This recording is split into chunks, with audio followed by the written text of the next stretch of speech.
இனிய விநாயகர் சதுர்த்தி நல்வாழ்த்துக்கள்.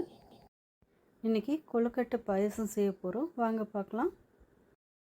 ஒரு கப் பாசிப்பருப்பு நல்லா வறுத்துக்கலாங்க. இப்போ இந்த அளவுக்கு வறுத்ததுக்கப்புறம் தண்ணியில் கழுவிட்டு குக்கரில் போட்டு 2 விசிலுக்கு வச்சிடலாம். இப்போ நைலான் ஜவ்வரிசி நல்லா வறுத்து எடுத்துக்கலாம். இந்த அளவுக்கு நல்லா வறுத்து எடுத்துட்டோம்னா சீக்கிரமாக வெந்துடும். 1 கப் அளவுக்கு தண்ணி ஊற்றி வச்சுருக்கேன். 2 சிட்டிகை அளவுக்கு உப்பு போட்டுக்கலாம். 1 ஸ்பூன் நெய் ஊற்றிக்கலாம்.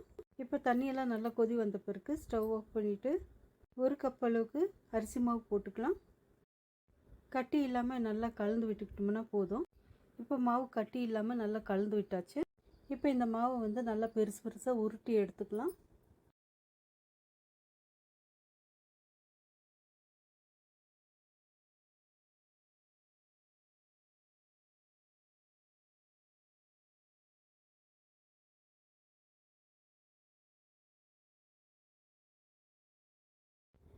பாசிப்பருப்புலாம் நல்லா வெந்துடுச்சு.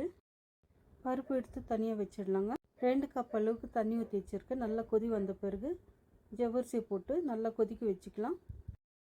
ஜவ்வரிசியெல்லாம் நல்லா வெந்து வந்துடுச்சு. 1 கப் அளவுக்கு சர்க்கரை போட்டுக்கலாம். இப்போ இந்த சர்க்கரைலாம் நல்லா கரைஞ்சி நல்லா கொதித்து வரட்டுங்க. இப்போ இந்த தண்ணி நல்லா கொதி வந்துட்டு இருக்கும்போது உருட்டி வச்சுருக்க இந்த கொழுக்கட்டை மாவெல்லாம் இதில் போட்டுடலாம்.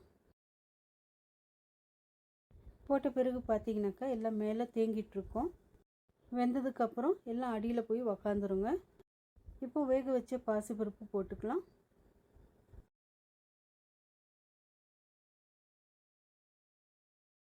கால் ஸ்பூன் அளவுக்கு ஏலக்காய் பவுடர் போட்டுக்கலாங்க.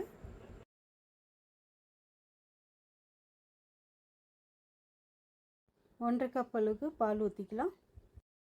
பால் நல்லா கொதி வர்றதுக்குள்ளே முந்திரி, திராட்சை, பாதாம் நெய் விட்டு வதக்கிக்கலாம்.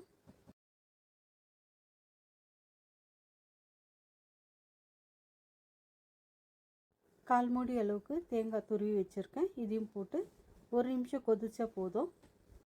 இப்போ நெய்யில் வதக்கி வச்சுருக்கேன் முந்திரி, திராட்சை, பாதாமையும் இதில் போட்டுடலாம். அவ்வளோதாங்க, கொழுக்கட்டை பாயசம் ரெடி ஆயிடுச்சு. இந்த விநாயகர் சதுர்த்திக்கு இந்த மாதிரி கொழுக்கட்டை பாயசம் நீங்களும் செஞ்சு பாருங்கள். எங்களுடைய சேனலை பார்க்குறவங்க லைக் பண்ணுங்கள், ஷேர் பண்ணுங்கள், கமெண்ட் பண்ணுங்கள், கூட சப்ஸ்கிரைப் பண்ணி பெல் பட்டனை கிளிக் பண்ணிவிடுங்க. தேங்க்யூ ஃபார் வாட்சிங்.